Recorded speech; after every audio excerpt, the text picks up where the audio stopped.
Alhamdulillah. Alhamdulillahillazi arsala rasulahu bil huda wa dinil haqq liyuzhirahu ala dini kullih walau karihal kafirun. Ashhadu an la ilaha illallah wahdahu la syarikalah wa ashhadu anna sayyidana wa nabiyyana Muhammadan abduhu wa rasuluh. Allahumma salli ala sayyidina Muhammad wa ala alihi wa sahbihi ajma'in, amma ba'du. Faqala ta'ala fil Qur'anil Karim, a'udzu billahi minasyaitonir rajim. Bismillahirrahmanirrahim. Ya ayyuhallazina amanu taqullaha wa qulu qawlan sadida yuslih lakum a'malakum wa yaghfir lakum dzunubakum wa may yuti'illaha wa rasulahu faqad faza fawzan azima.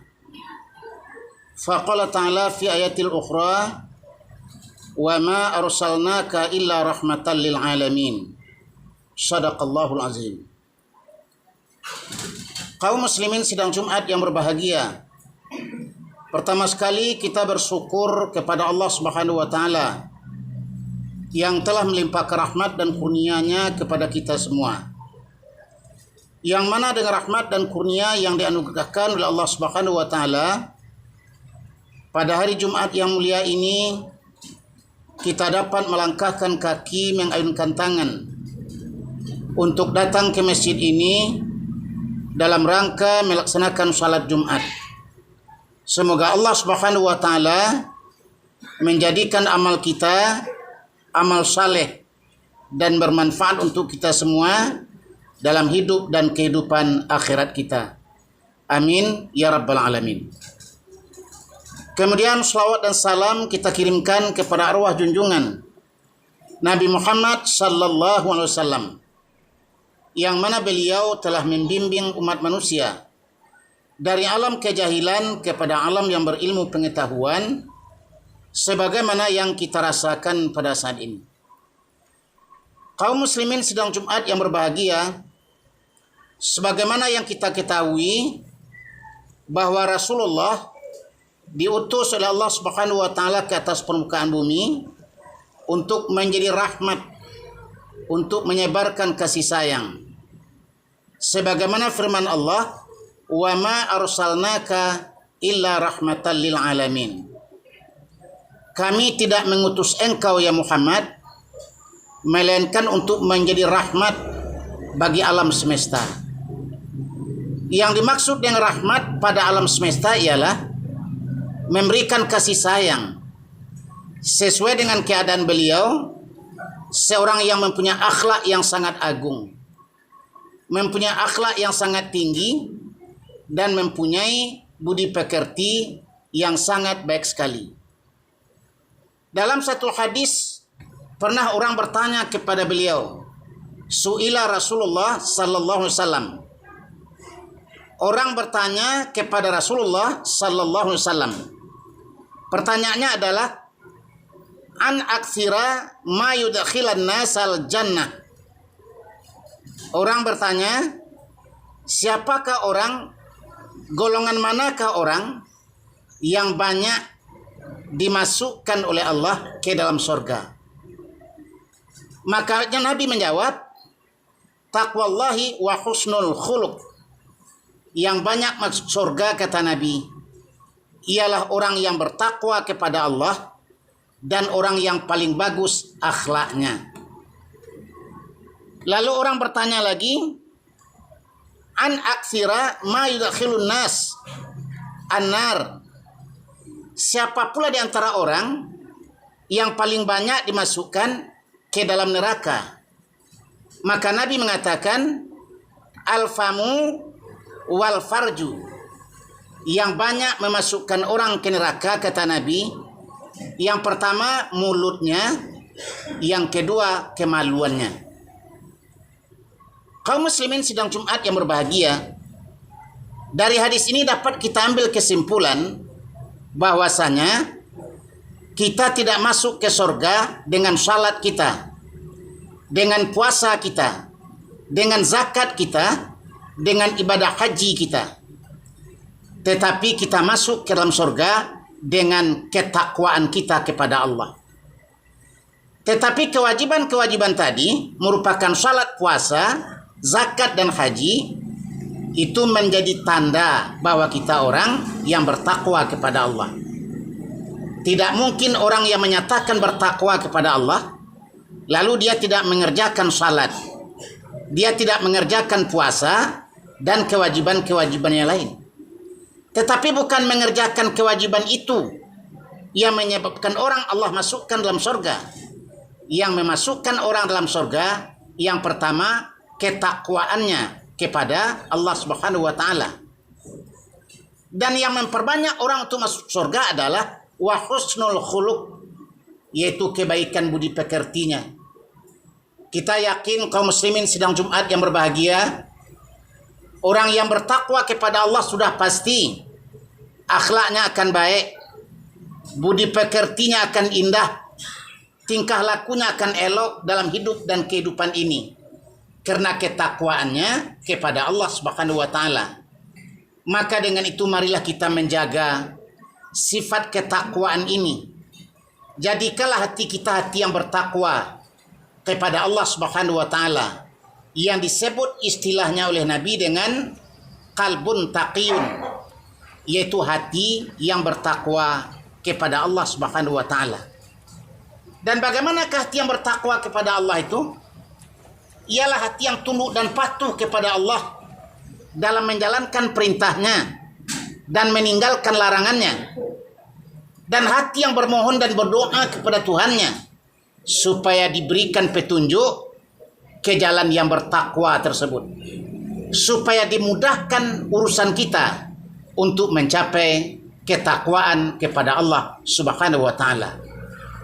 Kaum muslimin sidang Jumat yang berbahagia. Yang kedua, orang bertanya, apa yang membanyakkan orang masuk neraka? Disebabkan apa orang banyak masuk neraka? Yang pertama kata Nabi, al-famu, karena mulut. Mulut kita ini diberikan Allah untuk berbicara. Tapi bicara itu ada dua.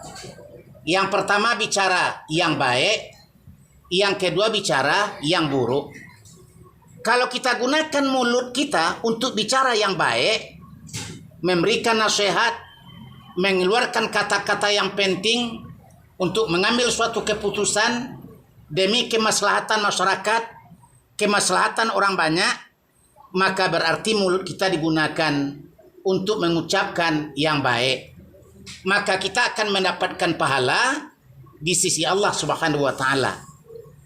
Tapi kalau mulut kita gunakan untuk mengucapkan hal-hal yang buruk, menimbulkan fitnah, menimbulkan adu domba, sifat-sifat munafik, kebohongan-kebohongan, kedustaan-kedustaan yang keluar dari mulut kita, maka ini dinilai sebagai yang sangat jahat yang keluar dari mulut seseorang. Maka Allah sangat murka kepada orang itu, dan Allah akan berikan dosa yang tidak terhingga kepada orang yang mempergunakan mulutnya untuk kejahatan tersebut. Kaum muslimin sedang Jumat yang berbahagia, kenapakah terjadi perperangan di atas dunia ini? Disebabkan oleh mulut. Kenapakah terjadi permusuhan dalam kehidupan ini? Disebabkan oleh mulut. Kenapa terjadi kejahatan dan pembunuhan dalam kehidupan manusia? Disebabkan oleh mulut. Maka mulut kita ini luar biasa. Dia dapat menimbulkan kedamaian, dia dapat menimbulkan ketenangan, dia dapat menimbulkan ketentraman. Tetapi mulut juga yang mendatangkan kekacauan, yang menimbulkan perperangan, yang menjadikan permusuhan yang luar biasa antara individu, antara kelompok, antara golongan, dan lain-lain sebagainya. Maka wajar Nabi mengatakan kepada kita, jaga mulutmu. Pantas orang tua-tua mengatakan, mulutmu harimaumu akan memecahkan kepalamu kalau kita tidak berhati-hati mempergunakan mulut kita. Kaum muslimin sedang Jumat yang berbahagia, orang-orang yang beriman mempergunakan mulutnya untuk menyebut nama Allah, untuk mengagungkan Allah, untuk menyebut kebesaran-kebesaran Allah. Itu yang pertama gunanya mulut kita, membaca kitab Allah, berzikir dan menyebut nama Allah. Itulah mulut yang akan menimbulkan keselamatan dalam kehidupan dunia ini. Yang kedua, Nabi katakan yang paling banyak menyebabkan orang masuk surga adalah al-farju, yaitu kemaluan. Maaf kaum muslimin sedang Jumat yang berbahagia, betapa banyak orang terjerumus ke dalam kemaksiatan, ke dalam dosa, ke dalam lembah hitam yang tidak berharga, diakibatkan oleh kemaluan. Tetapi ianya merupakan dua jalan yang harus ditempuhnya. Mungkin ditempuhnya jalan yang halal, diridhai oleh Allah Subhanahu wa taala, dan mungkin dia menempuh jalan yang haram, yang dimurka, yang dilaknat oleh Allah Subhanahu wa taala. Maka kita sebagai umat Islam harus mempergunakan al-faraj kita untuk jalan-jalan kebaikan. Bagaimanakah orang tidak akan bergaul antara laki-laki dengan perempuan, sedangkan itu untuk melanjutkan keturunan? Para nabi juga kawin, para rasul juga kawin, tapi mereka menempuh jalan yang halal, menempuh jalan yang diridhai oleh Allah Subhanahu wa taala.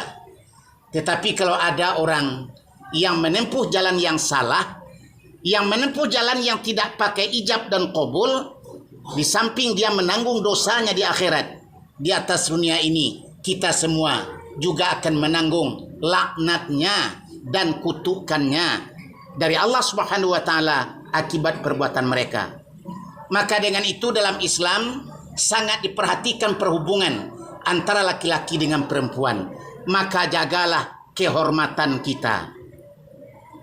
Orang yang menjaga kehormatannya, maka dia telah memiliki kemuliaan yang sangat tinggi sekali. Kaum muslimin sedang Jumat yang berbahagia, dalam satu hadis Nabi pernah bersabda, ittaqillaha haitsuma kunta wa atbi'is sayyi'ata al-hasanata tamhuha wa khaliqin nas bi khuluqin hasanin. Nabi mengatakan, bertakwalah kamu kepada Allah. Itu langkah yang pertama yang harus kita jalankan. Sebagai orang yang beragama, sebagai orang Islam, langkah pertama adalah bertakwalah kamu kepada Allah. Haitsuma kunta, di mana saja kamu berada.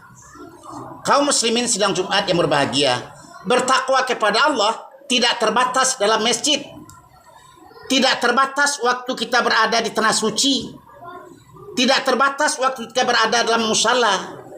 Tetapi Nabi mengatakan, haitsuma kunta, di mana saja kamu berada, harus bertakwa kepada Allah dalam kondisi apa sekalipun. Itu yang pertama. Yang kedua, wa asbi'is sayyi'atu al-hasanah, iringilah kejahatan yang terlanjur kita lakukan dengan kebaikan-kebaikan yang banyak. Ada orang yang terlanjur melakukan suatu kesalahan yang terlanjur dilakukan, hendaklah kita iringi dengan kebaikan supaya dia seimbang. Apa kata Nabi? Tamhuha, dia nanti akan, kebaikan yang kita lakukan akan menutup kesalahan yang telah terlanjur kita lakukan.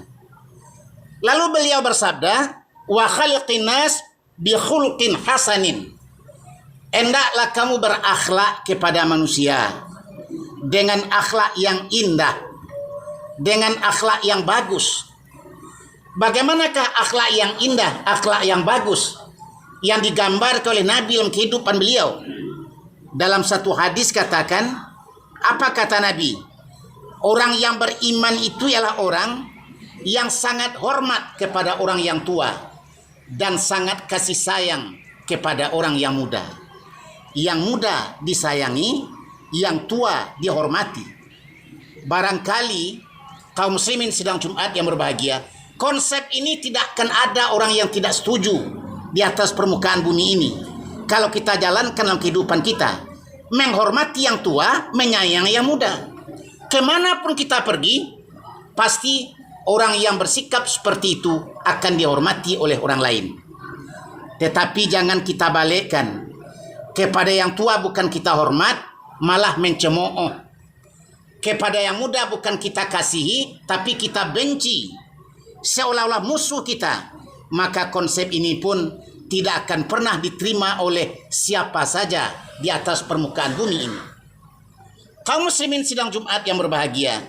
Jadi benar apa yang dikatakan oleh Nabi dalam hadisnya, bahwasanya dia diutus untuk memperbaiki akhlak, memperbaiki budi pekerti.